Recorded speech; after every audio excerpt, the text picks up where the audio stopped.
Today I'm going to be reading The Night Before Christmas, the pop-up book version. 'Twas the night before Christmas, when all through the house not a creature was stirring, not even a mouse. The stockings were hung by the chimney with care, in hopes that St. Nicholas soon would be there. The children were nestled all snug in their beds, while visions of sugar plums danced in their heads. And Mama in her kerchief and I in my cap had just settled our brains for a long winter's nap. When out on the lawn there arose such a clatter, I sprang from the bed to see what was the matter.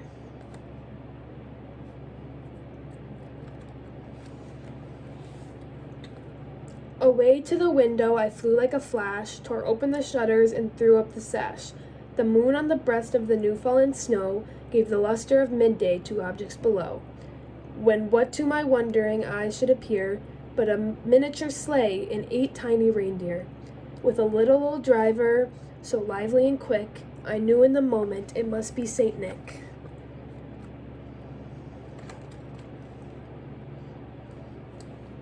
More rapid than eagles, his coursers they came, and he whistled and shouted and called them by name. Now Dasher, now Dancer, now Prancer and Vixen, on Comet, on Cupid, on Donner and Blitzen. To the top of the porch, to the top of the wall, now dash away, dash away, dash away all.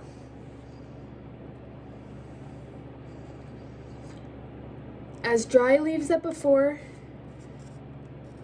the wild hurricane fly, when they meet with an obstacle, mount to the sky. So up to the housetop the coursers they flew, with a sleigh full of toys, and St. Nicholas too. And then in a twinkling I heard on the roof the prancing and pawing of each little hoof. As I drew in my head and was turning around, down the chimney St. Nicholas came with a bound. He was dressed all in fur from his head to his foot, and his clothes were all tarnished with ashes and soot. A bundle of toys he had flung on his back, and he looked like a peddler just opening his pack. His eyes, how they twinkled, his dimples how merry, his cheeks were like roses, his nose like a cherry. His droll little mouth and the beard on his chin, his droll little mouth was drawn up like a bow, and the beard on his chin was as white as the snow. The stump of a pipe held tight in his teeth, and the smoke it encircled his head like a wreath. He had a broad face and a little round belly that shook when he laughed like a bowl full of jelly.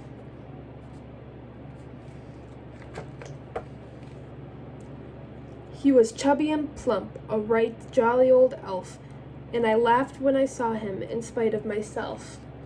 A wink of his eye and a twist of his head soon gave me to know I had nothing to dread. He spoke not a word, but went straight to his work, and filled the stockings, then turned with a jerk.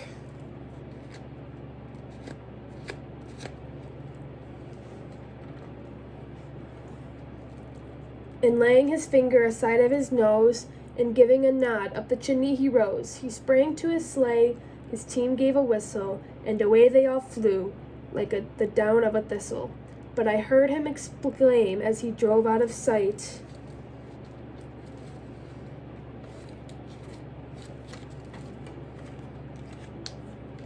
"Happy Christmas to all, and to all a good night." That is the end.